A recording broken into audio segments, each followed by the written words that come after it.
Dear friends, welcome back to another episode of You Too Can Be a Saint, an interaction with a saint to give us a meaningful insight into the lives of those who were once like us but went on to lead extraordinary lives and exhibit steadfast faith, bearing witness to the faith no matter the consequences.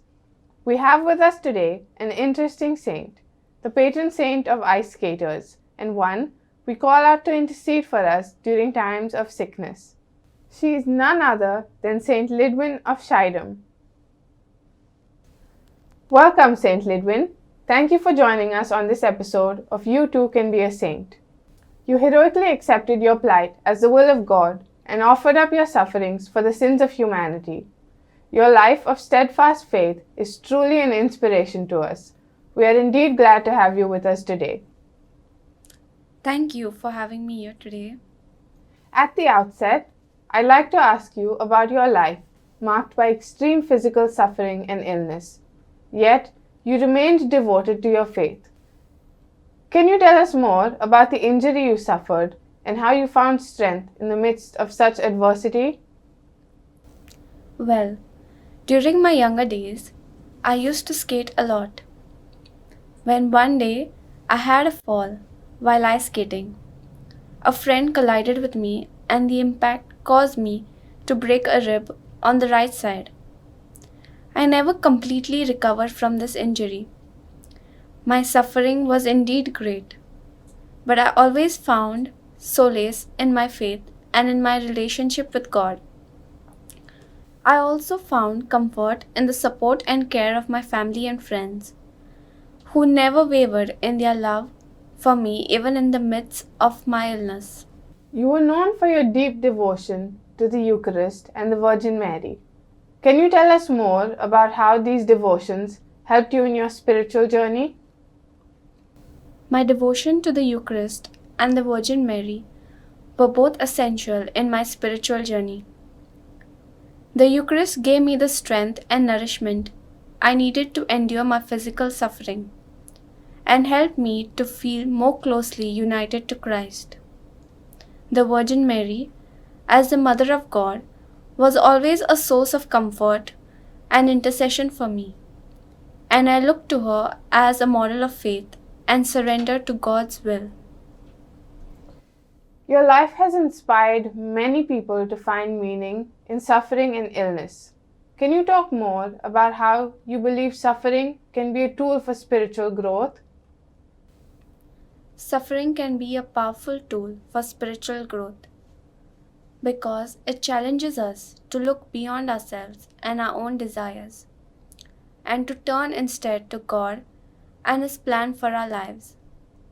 When we suffer, we are invited to join in Christ's own suffering and to offer our pain and struggles as a sacrifice for the good of others. Through our suffering, we can also come to a deeper understanding of our own limitations and dependence on God, and develop a greater sense of compassion and empathy for others who are also suffering. Even through your physical limitations, you continue to inspire others through your faith and your writings. Can you talk more about how you were able to maintain such a positive outlook in the face of such adversity? I believed that everything that happened to me was part of God's plan for my life, and that He was using my suffering to draw me closer to Him and to help me become a better person. I also knew that my experience could be a source of comfort and inspiration to others who were struggling, and I wanted to use my talents and gifts to serve God and His people to the best of my abilities. Your life and example continues to inspire people today. What message would you like to share with those who are facing difficult circumstances or struggling to find meaning in their lives? My message to those who are suffering difficult circumstances is to never lose hope and to always trust in God's love and mercy. Even in the midst of our sufferings, we can find meaning and purpose by offering our pain to God and by uniting ourselves with Christ's own suffering.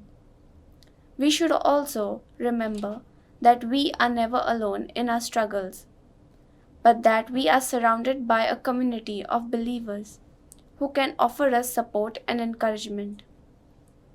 Above all, we should always strive to love one another and to serve others, knowing that in doing so, we are fulfilling the greatest commandment of all. Thank you for sharing so much about your life with us. We have a lot to draw inspiration from her life. Saint Lydwine's example is especially relevant to us because, being entirely bedridden and dependent on others for over 2/3 of her life, she didn't let herself sink into self-pity. Instead, she offered up her sufferings to the Lord and so attained to far greater holiness, something that we can all learn from this beautiful saint's life.